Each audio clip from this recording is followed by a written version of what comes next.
Алашорда партиясының молдасы Ғұмар Қараш.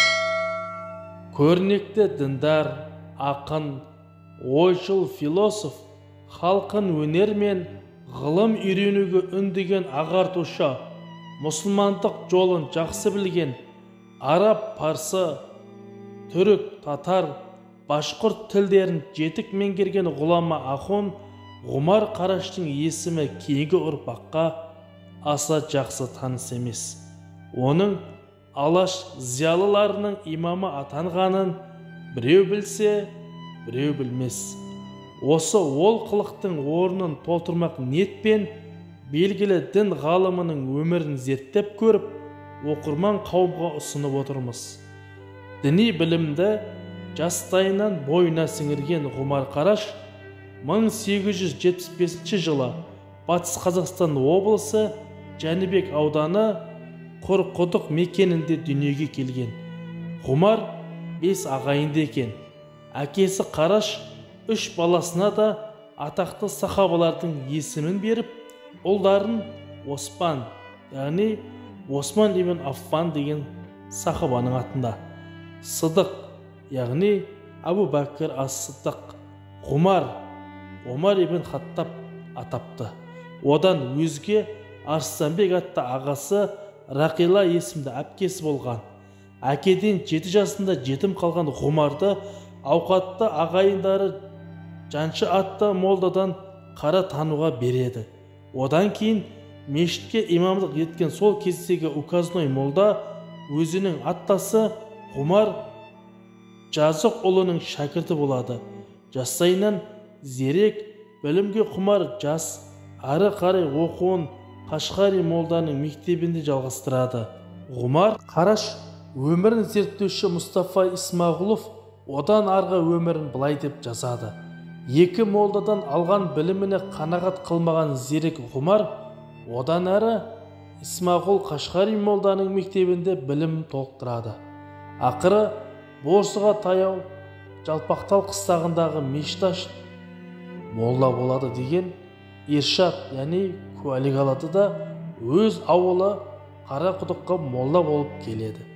1990 жылдары қазіргі Қазталов ауданына қарасты Қара Оба жеріндегі Ленчесай мекенінде қостаңбалы ноғай қазақтар арасындағы жанында медресесі бар мешітке ауысып, жәдитше бала оқытуды ұйымдастырады.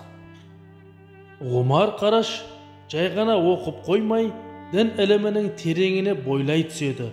Тақуалыққа ұмтылып, сопы болмаққа талпынған әрекеті туралы өзінің өрнек атты қолжазбасында жасырақ, уақытымда мен де кәдімгі софылардаяқ сопыша ғана бір мүрит едім. Шариғат ғылымынан жақсы хабарым бар. Өзімше ойлағанда ғылым мен сопылықты бірде жиған бір кәміл адам болмақ едім.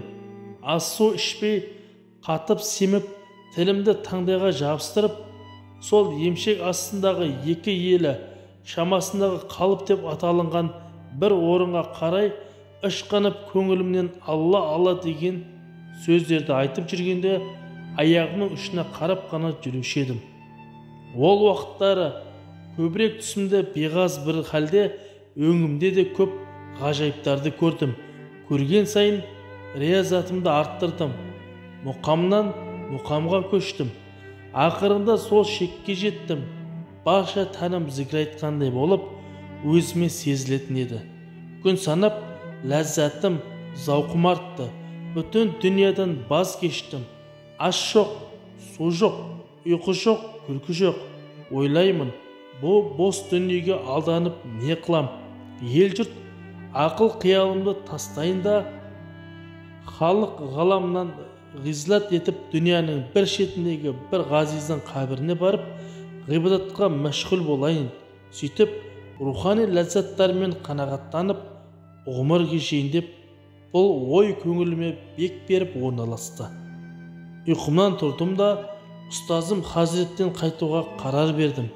Келдім һәм ұстазымнан бұлайша рұқсат сұрадым. Көп жыл құзырыңызда тұрдым. Шариф нафастарымыздан хисапсыз пайдалар көрдім. физалар хасыл еттім. Енді маған рұқсат берсеңіз, хайыр дұғаларыңыздан дарих қылмаңыз. Ұстазым бек қатты әсерленді де бір қағазға жазып былайша жауап берді. Бек бәхил хам, дұғасымен сізде ғазиз мүрит уа шәкірттерім халдері жер шетінде жүрселер де сахар уақытында ояу шақтарымызда күн секілді әшкере көз алдымызда көрініп тұрады. Бұны мақтанып айтпаймын, зікір етемін.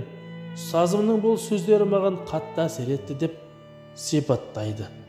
Зерттеушілер мұндағы әзірет сол уақыттары Орынбор мүфтилігінің өкілі кезінде ахун болған Убайдулла Ғалекеев болуы мүмкін екенін айтады.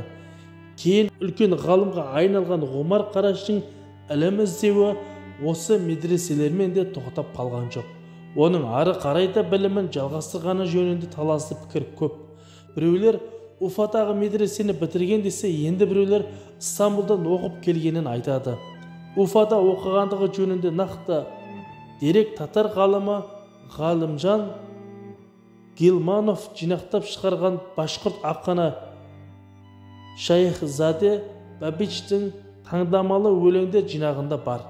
Онда Омар Қараш Уфадағы Галия мәдресесін тамамлаған деп жазылған. Осыны негізге ала отырып, мүмкіндігінің аздығына қарамастан Омар Қараштың толдым деп шектеліп қалмай, ілім көкжиегін кеңейте түскенінде байқаймыз. Өз үйренгенін қазаққа үйретуге ұмтылған Ғұмар, ислам діні үйренген біліміңді халыққа жаюға, ел ішіне таратуға үндейді. Шәкіртке үйретіп алған біліміңнің ақысын бер дейді.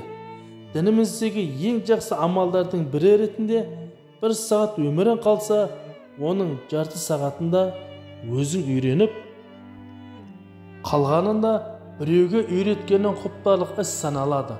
Міне Ғұмар да ислам дініндегі осы амалды басшылыққа алып, оқуын аяқтағаннан кейін елге келіп, бала оқытумен айналыса бастайды. Қараңғы қазақ балаларының көкірегіне білім нұрын сеуіп, жарыққа шығармаққа ұмтылады. Өз шәкірттеріне тек діни білім ғана емес, заманауи пәндерді де оқытуға тырысты. Бұл туралы ғалымның туысы әрі шәкірт болып келетін Хакім Әжікеев Ғұмар жадид оқуды ол күнде медресе деп аталатын өз мектебіне енгізіп, пән сабақтарын жүргізіп, әсіресе орыс тілі, табиғат, жаратылыс пәндеріне өте көңіл бөледі екен. Баста татар мұғалімдерін ұстап, орыс тілінде одан оқытып, кейін орыс мұғалімін де ұстаған кезі болды. Бұл пәндер дінде жоқ, дін бұзатын пәндер деуші молдаларды Құранда Құдайдың өзі «Құл сиру фил арзи фанзуру» бұл жер дүниені кезіңдер, ондағы әрбір жаратылыстың таңғажайып нәрселеріне ой жүгіртіп қараңдар деген емес пе? Ал енді солай болса, бір адам қанша жиһангез болса да, дүниенің бір бұрышын айнала алмайды. Жағрафия ғылымын жақсы білгендер дүниені кезіп айналып шыққандай болады да, жаратылыс ғылымын білгендер әр ғылымда жаратылыстың түрліше құбылыс жағдайларының өзгеше болатын себептерін үйде отырып-ақ көріп біліп отырады деуші еді деп жазады. Ғұмар Қараш тек діни білімнің білгірі болып қоймай, орыс тілін үйреніп, орысша кітаптарды да оқи бастады. Оны Жәңгір ханның немересі, белгілі ақын, Омба кадет корпусын бітірген Шәңгерей Бөкеевтен үйренді. Нұғман Манаевтің жазуынша Шәңгерей Омарды дұрыс бағытқа салу керек, одан көп нәрсені күтуге болатын жас деп, оны орысша оқумен қатар орыс жазушыларымен де таныстырған. Ғұмар Қараш орыстың классик жазушысы Лев Толстойды пір тұтқан, әрі Гогольдің өлі жандарын сүйіп оқығаны сондай, кейіпкерлерінің сөздеріне дейін жатқа білген деседі.